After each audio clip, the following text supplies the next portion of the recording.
Selamat rebahan, ladies and gentlemen. Nah, ini siang ini saya sedang berada di Jalan Muhammad Toha. Nah, ini Jalan Muhammad Toha. Kalau lurus, ini saya dari arah utara ya. Ini kalau lurus ini ke Dayeuhkolot, Banjaran,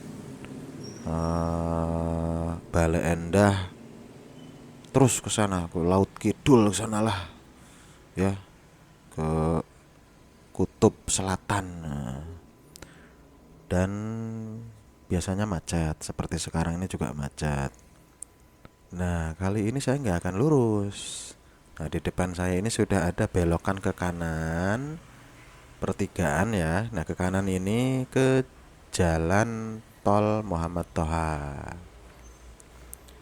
Nah, tuh lihat no, itu macet ya kalau lurus ya.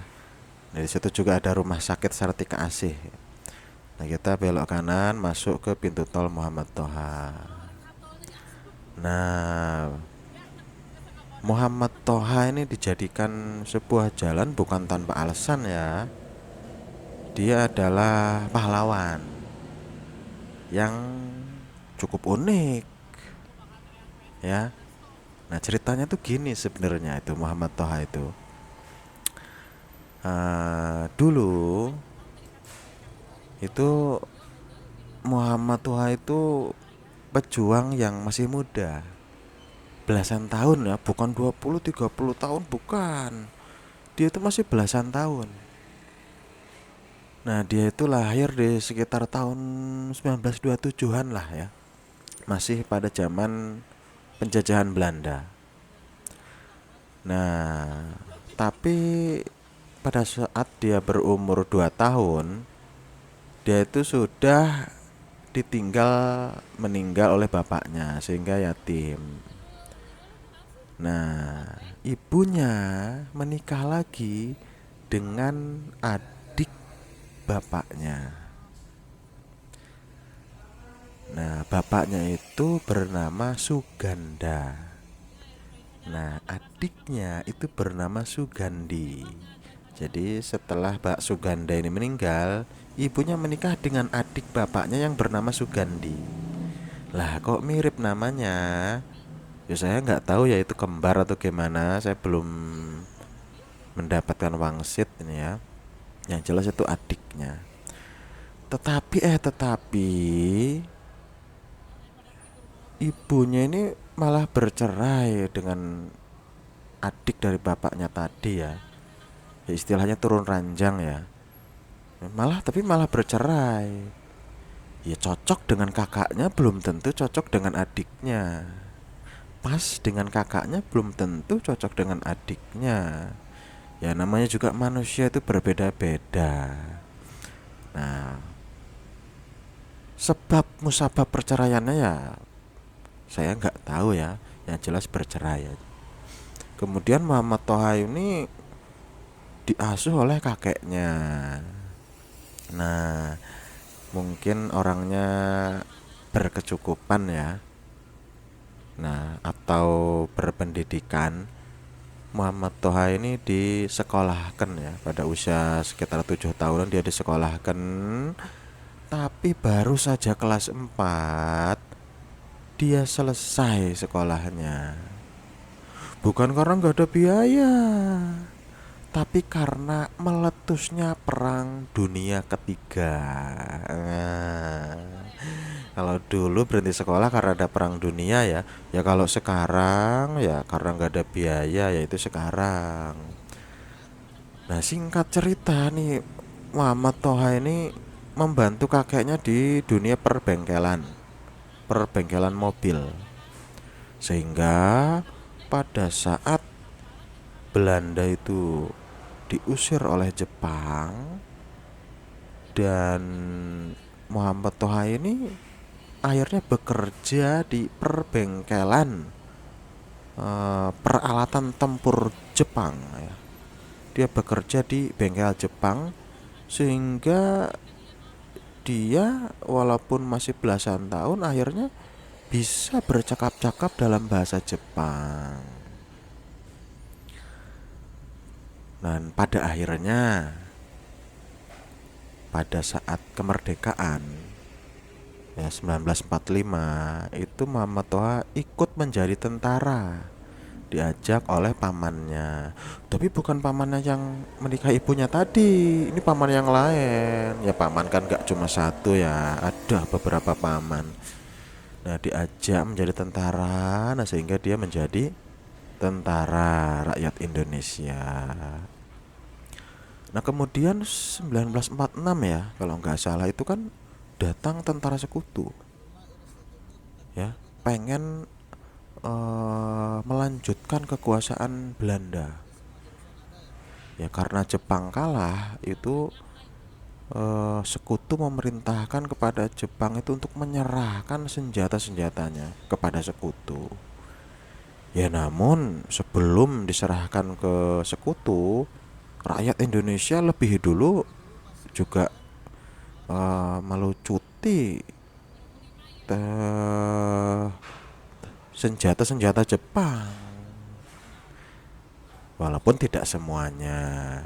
Nah pada saat sekutu datang ke Bandung ya itu sekitar 1 tahun setelah kemerdekaan. Oh iya ya sekitar segitulah ya, beberapa bulan ya setelah kemerdekaan, di sekitar akhir tahunan itu si sekutu memberikan ultimatum kepada masyarakat Bandung untuk mengosongkan daerah Bandung Utara.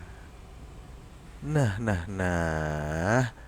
ya walaupun ada perlawanan dari tentara Indonesia, ya karena perbedaan persenjataan ya, perbedaan jumlah dan kecanggihan persenjataan yang sangat jauh ya perbedaannya, sehingga tidak mampu menahan.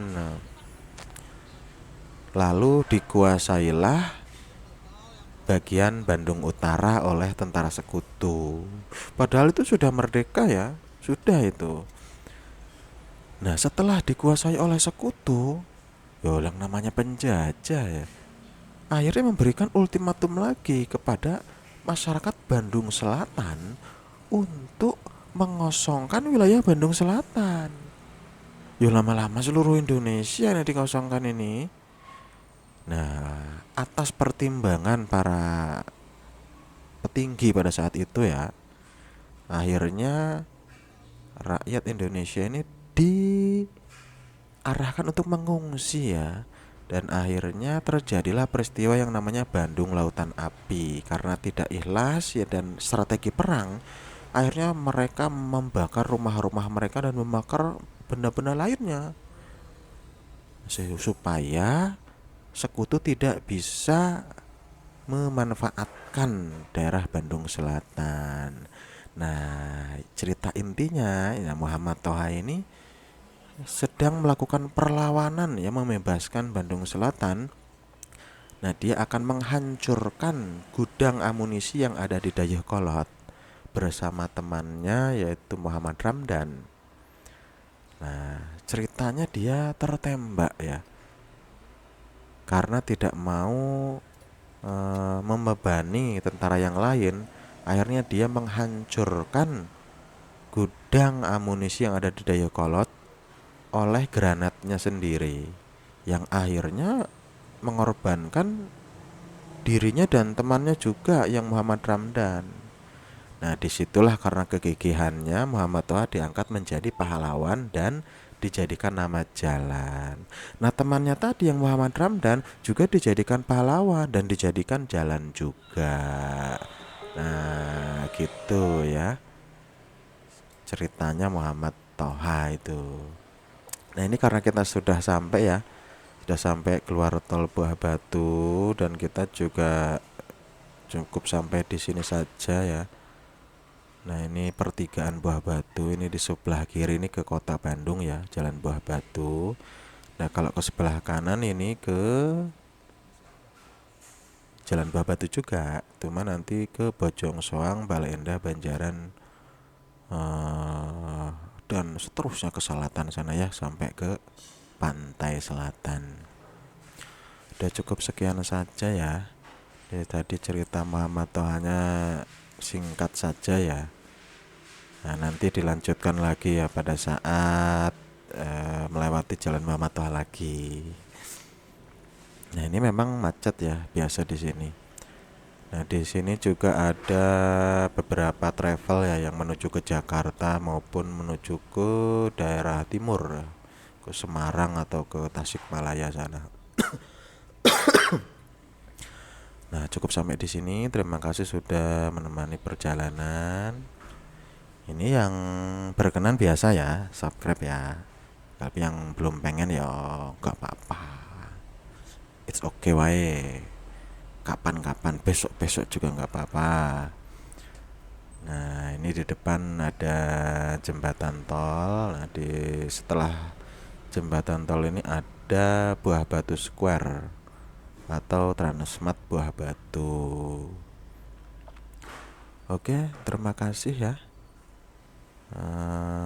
Selamat terbahan lagi, selamat duduk-duduk lagi, selamat melanjutkan makan. Nah, ini panjang terowongannya ya. Dulu ya cuma satu tok, sekarang udah makin besar karena ada kereta cepat. Nah, ini kalau mau ke Transmart masuk ke kiri ini. Oke, terima kasih ya. Wassalam.